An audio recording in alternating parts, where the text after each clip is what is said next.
Bueno, ¿cómo va? Buenos días, buenas tardes, buenas noches. Un saludito de siempre. Comenzamos con la clase que corresponde al día de hoy.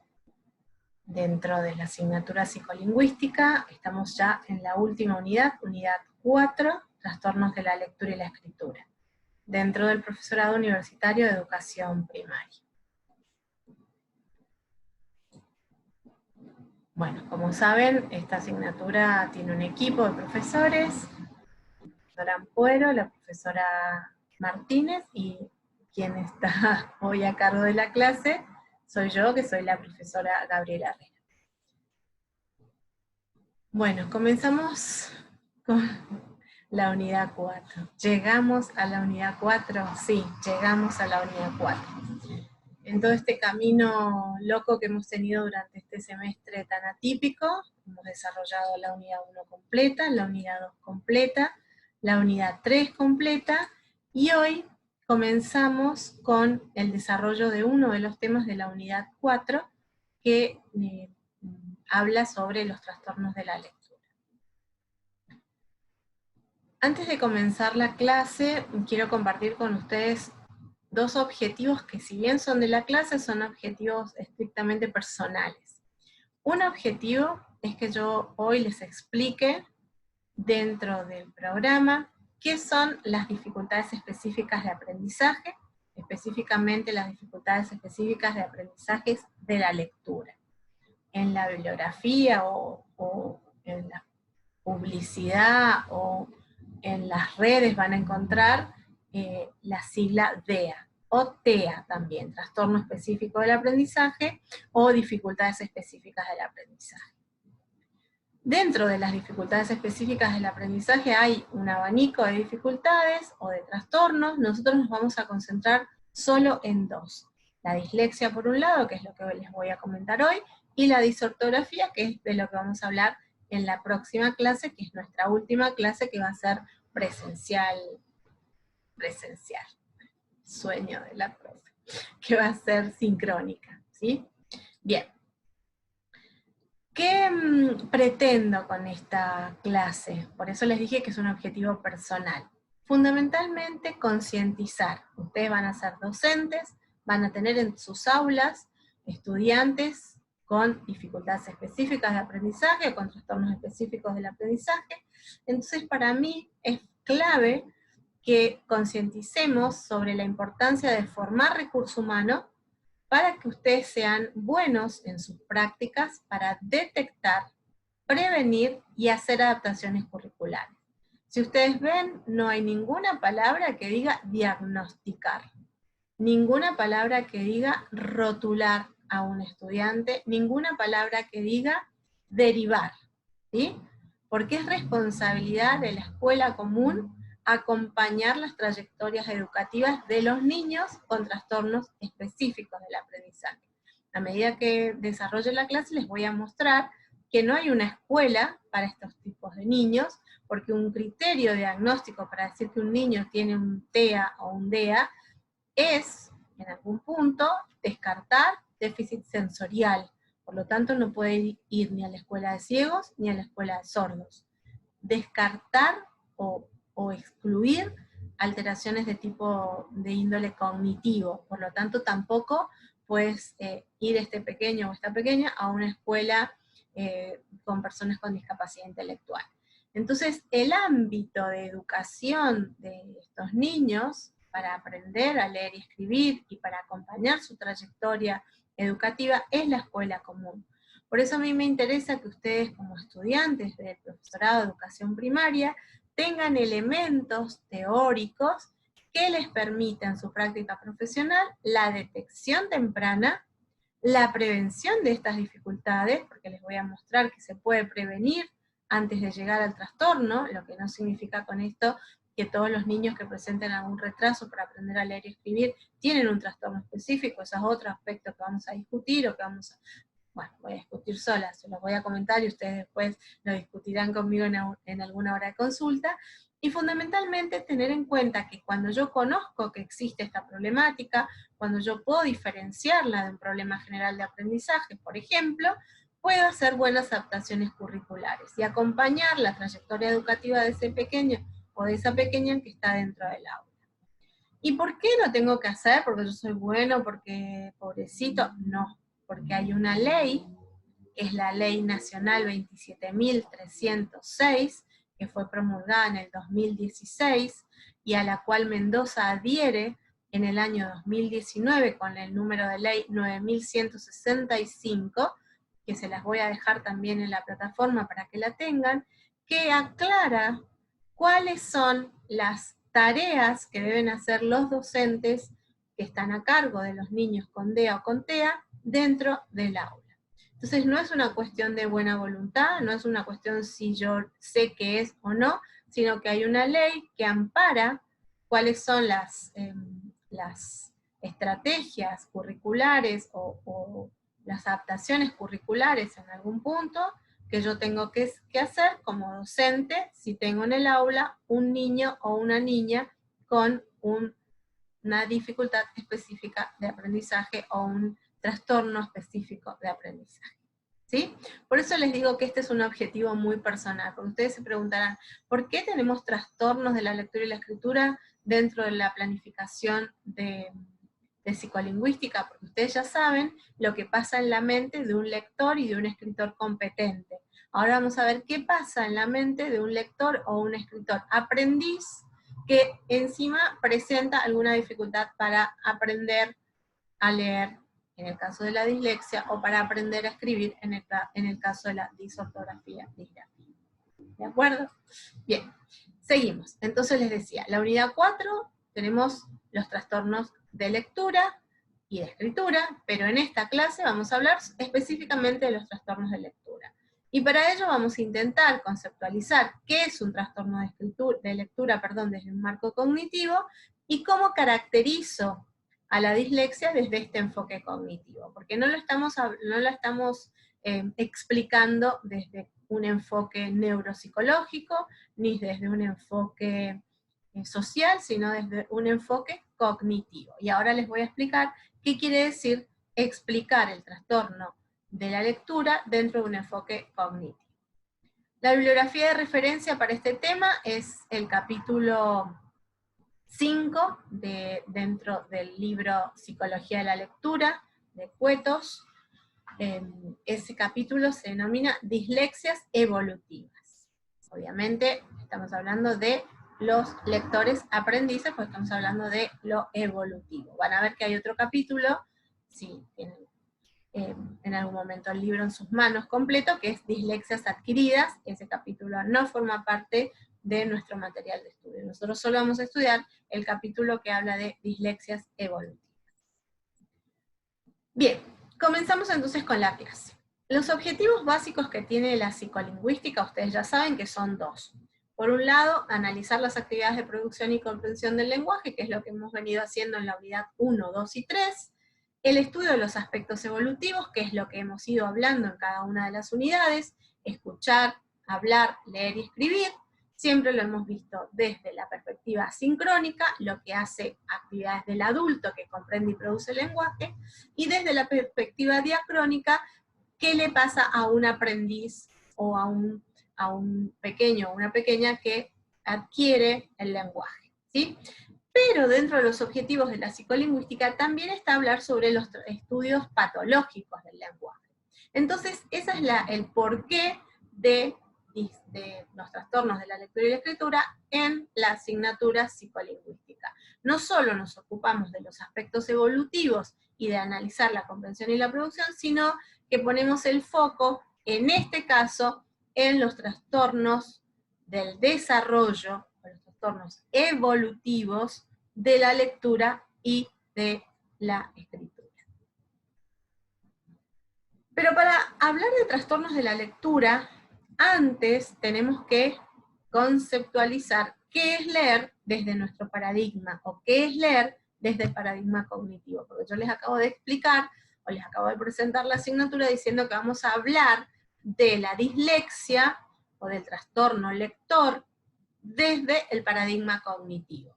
Entonces, antes de saber qué es un trastorno lector, nos compete saber qué es leer desde este paradigma. Y esto es un repaso, porque de esto ya hemos hablado durante el transcurso de la asignatura.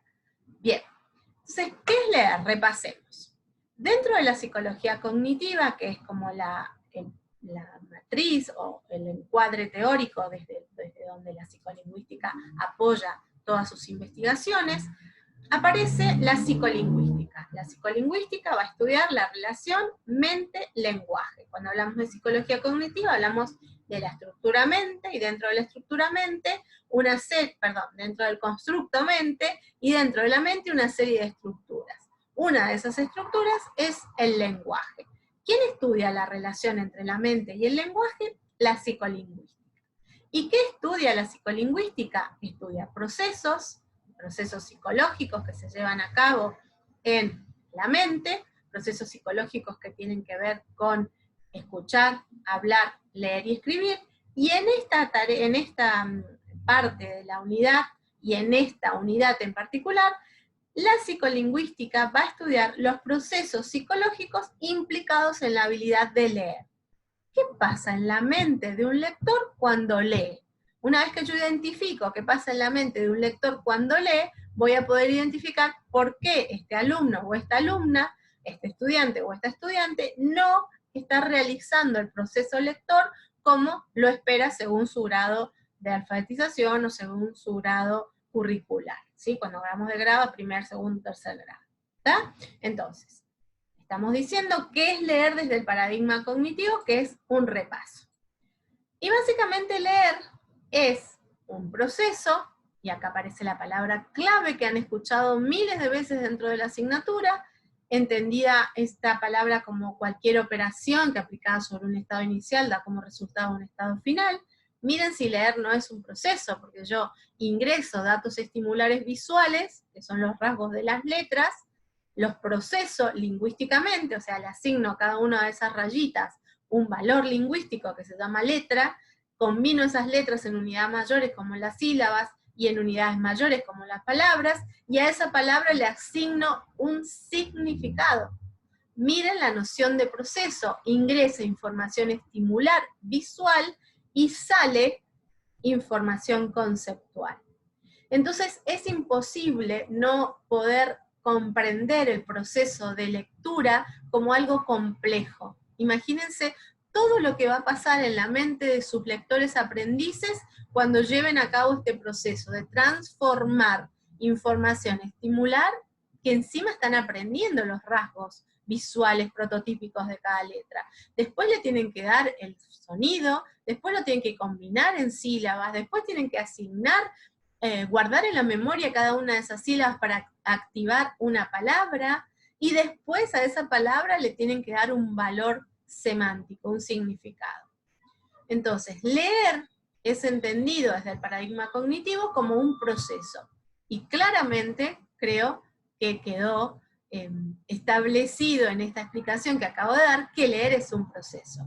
Y es un proceso complejo, porque implica muchas operaciones cognitivas, muchas operaciones realiza el lector para llevar a cabo esta tarea de leer. Y es interactiva, porque yo tengo que leer un texto, y ese texto me da el dato. ¿Se acuerdan cuando decíamos los procesos pueden ir del dato al concepto al dato? Acá, cuando decimos que leer es un proceso complejo, y decimos que es un proceso interactivo, mediante el cual el lector construye, miren la palabra, construye el sentido del texto.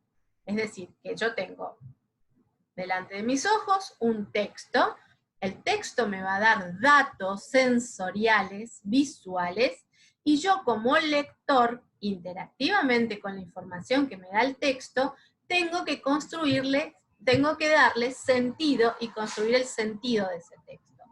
¿Y cómo lo voy a hacer? Mediante un proceso. ¿Y qué es un proceso? Una transformación de la señal de entrada, dato visual, en diferentes niveles de procesamiento, porque no es que el dato visual pasa derecho al dato conceptual. Entre el dato visual y el dato conceptual hay un medio, que es un nivel de procesamiento, como su nombre lo indica, intermedio. Entonces, ¿qué es leer? Leer es un proceso. De ahora en más, ustedes cada vez que se enfrenten a una niña, a un niño, a un joven o a una joven con algunas dificultades en el proceso lector, tienen la responsabilidad de identificar en qué nivel de procesamiento está el problema. Porque leer no es solo la conducta observable, implica muchas operaciones mentales. Entonces, leer es un proceso complejo, es interactivo, y en esa interacción el lector construye el sentido del texto, y lo construye porque va transformando la señal de entrada, dato estimular visual, en diferentes niveles de procesamiento. Enseguida recordamos cuáles son esos niveles. En definitiva, la lectura como proceso cognitivo, ¿sí? No como un acto mecánico, sino como proceso cognitivo, supone diversos subprocesos. Por un lado, la decodificación, y por otro lado, la comprensión. Esto también es clave, porque ustedes seguramente cuando empiecen su práctica profesional, de hecho quienes ya han hecho alguna práctica, o quienes tienen hijos, sobrinos, vecinos, o quienes están haciendo apoyo escolar, ¿sí?, se han dado cuenta que hay niños que son buenos decodificadores y malos lectores. Decodifican de corrido, o sea, leen de corrido, pero no comprenden lo que leen, o al revés. Han encontrado niños malos decodificadores, o sea que el proceso de decodificación, de transformar cada letra en su sonido y activar el significado, es un proceso muy lento y muy controlado, y sin embargo pueden, después de decodificar con tanta dificultad, más o menos comprender el sentido del texto. Es decir, que también es bueno recordar a la hora de poder detectar dificultades para hacer buenas intervenciones pedagógicas dentro del aula con esos alumnos con TEA o con DEA, que son mi responsabilidad, tengo que identificar dentro del proceso lector dos subprocesos, la decodificación por un lado y la comprensión por el otro. Y un aspecto muy interesante a la hora de hablar de lectura es que cuando yo leo, como lector competente, se ponen en marcha una serie de competencias metacognitivas. ¿Qué significa esto? Tomar conciencia de la complejidad del proceso. Si hasta ahora ustedes no se habían puesto a pensar en lo difícil que es leer, de ahora en más los invito a pensarlo. Los invito a ponerse en el lugar de los aprendices y de todo lo que hace la mente de ese pequeño para convertir esa raya con esa panza, esa montaña que sube y baja el renglón, en una representación, primero léxica, o primero ortográfica, perdón, después léxica y después semántica. Y durante todo el proceso tiene que ir mediando, tiene que ir viendo si la letra que él está descubriendo es o no es, si esa palabra en ese contexto significa eso, si esa palabra es larga o es corta, si esa palabra es conocida o desconocida, si esa palabra se relaciona con otra. Todo eso tiene que ver con la puesta en marcha de competencias. Pero esto es un repaso, así que tengo que ir un poquitín más rápido. Bien, entonces repasemos. ¿Qué es leer? Desde el punto de vista cognitivo, una habilidad psicolingüística. ¿Qué más? Es un proceso mental de entrada versus uno de salida, por ejemplo, escribir. ¿Qué más? Es un proceso que se da en 3 niveles. Dijimos que recién que se da en diferentes niveles de procesamiento. Bueno, ahora esos niveles de procesamiento ya les pongo número, 3 niveles de procesamiento. Dijimos que en estos procesos, en estos niveles de procesamiento, hay algunos que son más automáticos, siempre hablando del lector competente, ¿no? Y otros que son más controlados. Todos nosotros, lectores competentes de muchos años de lectura, es muy fácil para nosotros decodificar, ¿sí? Y a lo mejor el costo cognitivo lo ponemos en comprender.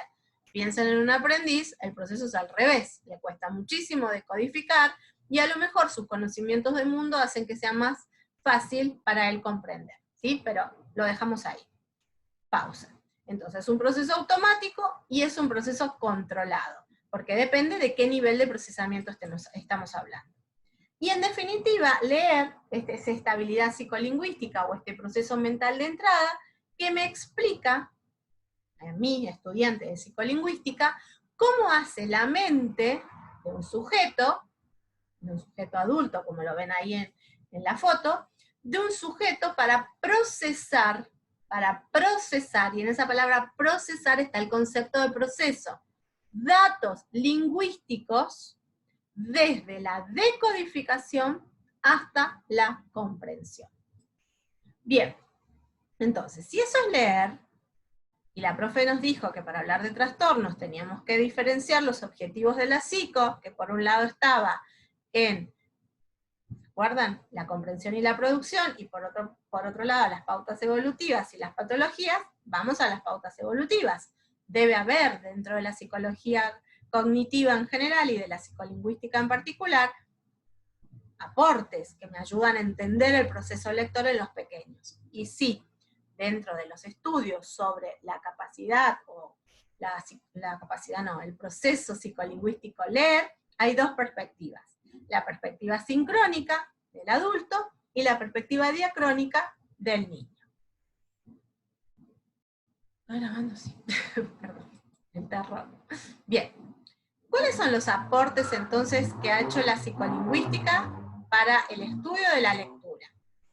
Desde la perspectiva sincrónica, adultos normales competentes como todos nosotros, los aportes tienen que ver con identificar niveles de procesamiento.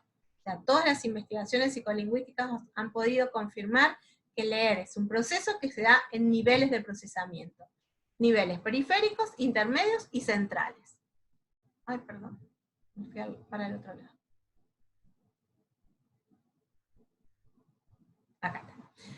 Estos niveles de procesamiento han permitido que los investigadores postulen modelos teóricos explicativos. Por ejemplo, el modelo de Kinch y Van Dijk es un modelo de cómo hace nuestra mente para leer. Este proceso complejo de construcción e interacción entre el lector y el texto. Un modelo psicolingüístico que ustedes ya conocen es el modelo de Kinch y Van Dijk. ¿Sí? Que habla de texto de superficie, texto base, modelo de situación.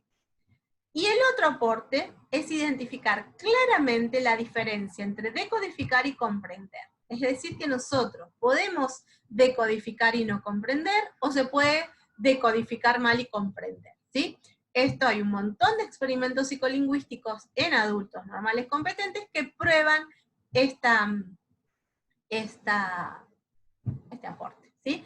Que hay dos procesos muy diferenciados en el acto de leer. Pero desde la perspectiva diacrónica, que es lo que nos interesa a nosotros para identificar cuándo el problema aparece en el DEA, trastorno específico de aprendizaje, o DEA, dificultad específica de aprendizaje, o TEA, trastorno específico del aprendizaje, tiene que ver con la perspectiva diacrónica del desarrollo. ¿Y cuáles son los aportes? Desde esta perspectiva nos hablan de tres momentos. Un antes, y en este antes hay muchísima investigación relacionada sobre los requisitos, predictores, prerequisitos para aprender a leer. O sea, la perspectiva diacrónica es la que nos dice qué necesita un lector aprendiz para convertirse en un lector competente. ¿Sí? El lector competente es este que describe la perspectiva sincrónica. Y el aprendiz es ese que depositan en nuestras manos para que nosotros les enseñemos, no, nosotros no, ustedes, como estudiantes de educación primaria, les enseñen a leer y escribir. Entonces, desde la perspectiva diacrónica, tenemos un antes, tenemos un durante, hay muchísimas investigaciones sobre cuáles son las etapas en el reconocimiento de palabras, ese durante nos va mostrando estas pautas de desarrollo, y aparece el después. Esto tiene que ver con ese objetivo de la psicolingüística, que es hablar sobre el desarrollo. Y el después tiene que ver con ese objetivo de la psicolingüística que les remarqué en rojo, que tiene que ver con la patología. Porque, ¿qué pasa? Si están dadas las condiciones, si durante el reconocimiento de palabras el niño se frena en alguna etapa, y yo ahí ya me encuentro con el después, con el trastorno, con la dificultad, que puede ser específica, es decir, que yo puedo encontrar niños que la problemática es específicamente lingüística, es decir, no aprenden a leer, o puede ser un problema general de aprendizaje que no es tema de hoy. El tema de hoy es identificar qué pasa si 2 o más años de escolaridad, o sea, de intentos de alfabetización, hacen o no provocan que el niño se alfabetice. Entonces, si es la psicología cognitiva nos muestra, hay un antes, condiciones necesarias para, un durante, etapas en el reconocimiento de palabras, y 2 años después de exponer a este niño el aprendizaje del código y no lo aprende, alerta, podemos estar detectando no diagnosticando. Ojo con esto, por favor. Yo llevo 25 años de ejercicio profesional como terapeuta del lenguaje y les puedo asegurar que si he visto 10 disléxicos reales, han sido muchos. Y he atendido más de 300, 400, 500 chicos a lo largo de mi práctica profesional. Entonces, ojo con esto, ¿sí? Porque no estamos hablando de insumos para la detección, de insumos para que ustedes puedan diagnosticar, sino para detectar. La detección es clave a la hora del pronóstico de estos pequeños y pequeñas. ¿De acuerdo? Bien, entonces dijimos, la perspectiva sincrónica nos aporta una serie de insumos, la perspectiva diacrónica nos aporta el antes, el durante y el después. El durantes, no, el durante. Bien, pero vamos a repasar, ¿cuáles eran esos niveles de procesamiento, profe, sobre los que se transforma esa señal de entrada? Dijimos 3. Nivel de procesamiento perceptivo periférico, ¿se acuerdan? Nivel de procesamiento intermedio lingüístico, nivel de procesamiento central o cognitivo. En cada nivel de procesamiento, el lector adulto normal competente realiza distintas operaciones. No es lo mismo mover los ojos en el texto, activar la memoria icónica, tarea del nivel de procesamiento perceptivo periférico, que acceder al léxico interno, activar los datos y guardarlos en una memoria a corto plazo, activar mis conocimientos morfosintácticos y semánticos para asignarle un valor semántico a esa palabra en función del lugar donde esté, ¿sí? Y para comprender lo que estoy leyendo. Y obviamente no es lo mismo segmentar y categorizar la información en ideas o proposiciones, activar los marcos, cuánto sé de lo que estoy leyendo, hacer una inferencia, reponer datos que el texto no me da, y por último construir el esquema global del texto. Estas son tareas específicas que se realizan en el nivel de procesamiento central. Esto sería en un lector competente más automático, ¿sí? En un competente, ustedes y yo. Esto es automático, el acceso al léxico, podríamos decir, y la memoria a corto plazo, que sería automático, y a partir de acá, los morfosintáctico y lo semántico, y todo lo que tiene que ver con el nivel de procesamiento central, sería lo más controlable, ¿sí? Entonces nosotros recién dijimos, leer es una habilidad psicolingüística, proceso mental de entrada, se procesa en 3 niveles. Procesos automáticos y controlados. Explica cómo hace la mente para procesar datos desde la decodificación a la comprensión. Niveles de procesamiento, ¿cuáles son? Nivel de procesamiento perceptivo periférico, intermedio, central, automático, controlado. ¿Vamos? Bien, repasamos. Y acá es lo mismo que les acabo de decir, nada más que abierto, o sea, más disgregado sería.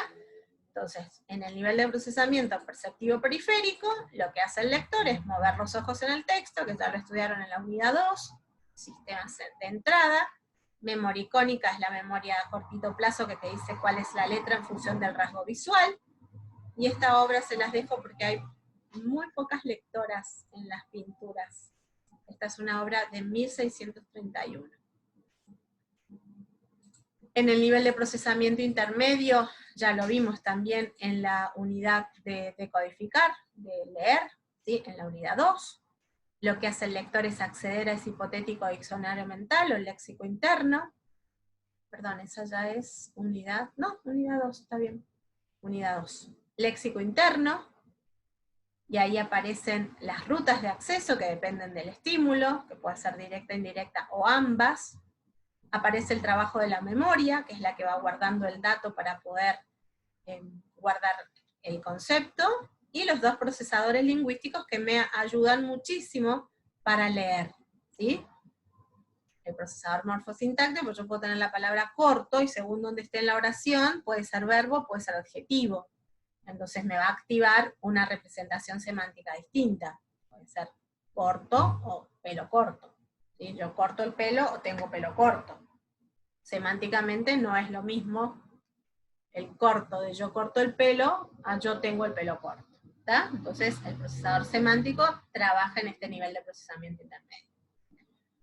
Y si ustedes ven, yo solo les estoy haciendo repasar el nivel de procesamiento perceptivo periférico y el nivel de procesamiento intermedio. Eso ya les da pistas para saber que cuando nos encontramos frente a niños o niñas con un trastorno específico de aprendizaje lector o dislexia, el nivel de procesamiento afectado, porque siempre lo estamos explicando desde este paradigma, es básicamente el nivel de procesamiento perceptivo periférico y el nivel de procesamiento intermedio.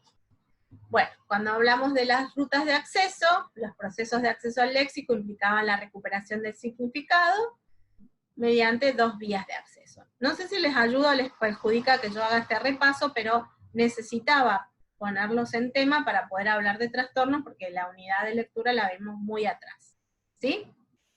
Pero esto ya todos lo saben, ahora lo están ubicando en otro lugar. Nos metemos ahora entonces de lleno en el tema de los trastornos. Ustedes cuando vayan a analizar la bibliografía, de hecho si se meten a las redes y a curiosear, como siempre les digo, van a encontrar distintos nombres para hablar de lo mismo, y está bueno que nos pongamos de acuerdo. Pueden encontrar en la bibliografía términos para referirse a los trastornos lectores como problemas de aprendizaje. Un trastorno específico de lectura o dislexia no es un problema de aprendizaje. Este lo tendríamos que tachar. Trastorno específico de aprendizaje, sí, o TEA, ¿sí? Trastorno específico de aprendizaje.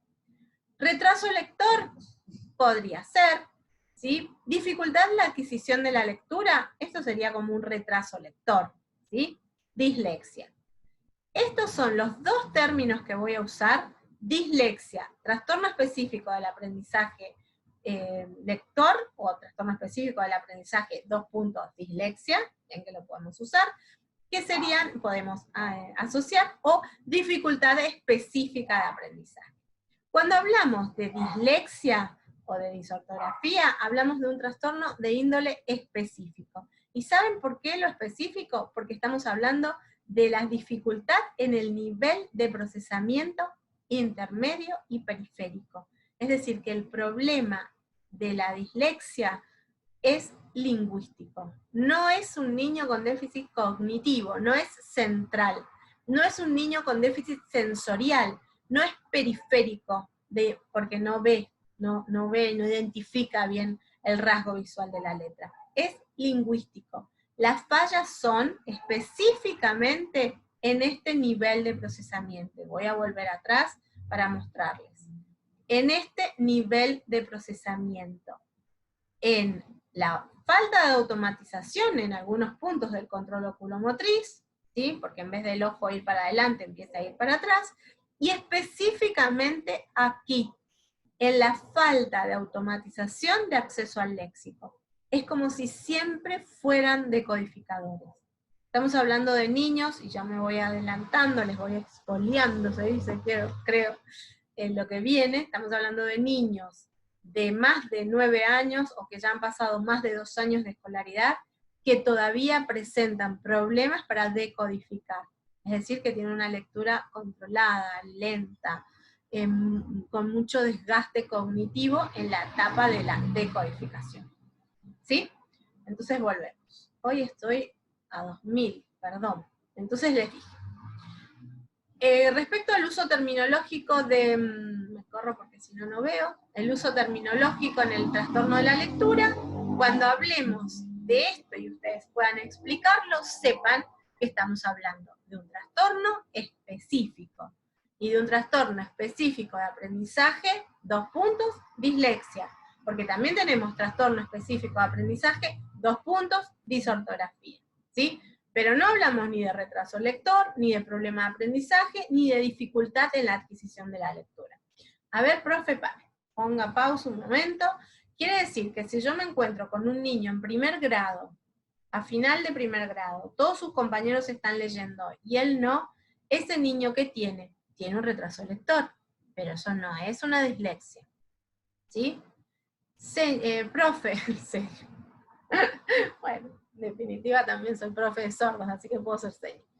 Profe, ¿y si yo me encuentro con un niño en segundo grado, que tiene problemas en matemática, en ciencias sociales, en ciencias naturales, y sobre todo cuando lee, ¿es un trastorno específico de aprendizaje? No, es un problema general de aprendizaje, no es específico, porque está en todas las áreas curriculares. El trastorno específico de aprendizaje es específico cuando hablamos de dislexia, va a ser solo y nada más que para leer. De hecho, muchas de las docentes con las que yo me entrevisto, cuando los niños son detectados por su docente, acuerdan con el directivo, confirman con los papás llevan al niño al profesional y el equipo de profesionales hace el diagnóstico, porque si ustedes tienen una sospecha y una sola profesional, llámese fonoaudióloga, psicopedagoga, terapeuta del lenguaje, hace diagnóstico, sospechen de ese diagnóstico. Porque el diagnóstico del trastorno específico de aprendizaje implica que haya un equipo interdisciplinario, porque el diagnóstico se hace por exclusión. Se excluye que el niño vea bien, y para eso tiene que ir al médico. No lo puede ver la fono o la terapeuta del lenguaje o la psicopedagoga, el diagnóstico visual, pero tiene que hacer el oftalmólogo. Entonces, cuando ustedes necesiten un diagnóstico, tiene que estar todo el recorrido desde la perspectiva orgánica, no tiene que haber ninguna lesión en el sistema nervioso central que justifique el cuadro clínico. O sea, yo no puedo decir que este niño no tiene nada neurológico si no tengo un neurólogo que lo confirme. ¿Sí? No puedo decir que este niño es inteligente, porque algunas docentes me dicen, no, si es re inteligente.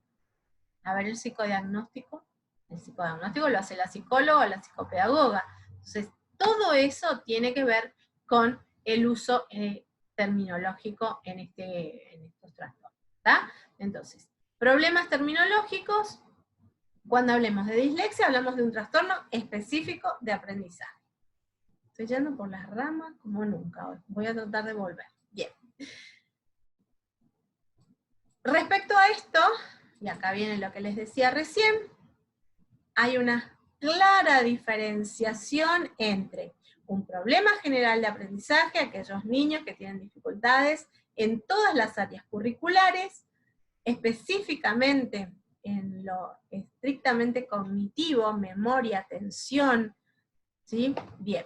Y aquellos niños que tienen trastornos específicos de aprendizaje o TEA, que pueden mostrarse como un retraso lector en los primeros años, ¿sí? Porque no es que en cuarto grado digo, hay una dislexia, no. Este niño, como es un trastorno evolutivo, viene mostrándome indicadores desde primer grado. Lo que no puedo decir en primer grado es que es una dislexia, porque necesito un tiempo de exposición al aprendizaje del código. Entonces, si alguien les dice, un nene de primer grado que tiene un diagnóstico de dislexia, descrean de ese diagnóstico, porque está mal hecho. Ese niño tiene un retraso lector, es un niño de riesgo, hay que observarlo, puede devenir en una dislexia del desarrollo, pero en primer grado no podemos hablar de trastorno específico del aprendizaje. Sí, en un retraso lector, ¿sí? Pero obviamente que este niño es un niño que hay que armarle gajo y seguirlo, como docente y como institución. Y el otro trastorno específico del aprendizaje, que forma parte del tema de hoy, se denomina dislexia evolutiva o dislexia del desarrollo, como la llama Cueto en el capítulo 5, que es lo que ustedes tienen que leer para completar la clase de hoy. ¿Qué me importa que ustedes sepan de esta clase? ¿Por qué habla tanto esta profesora?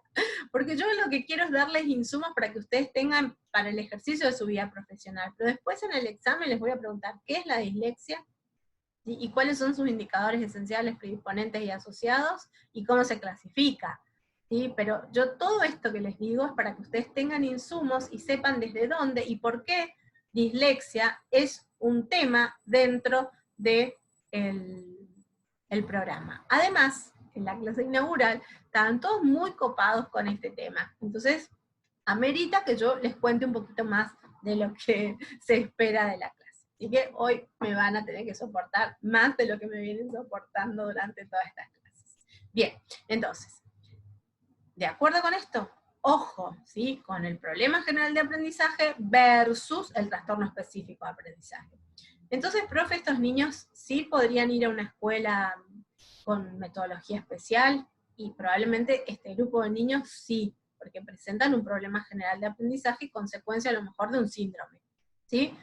Pero este niño que solamente tiene dificultades específicas para aprender a leer, este niño, su ámbito de escolaridad es la escuela común.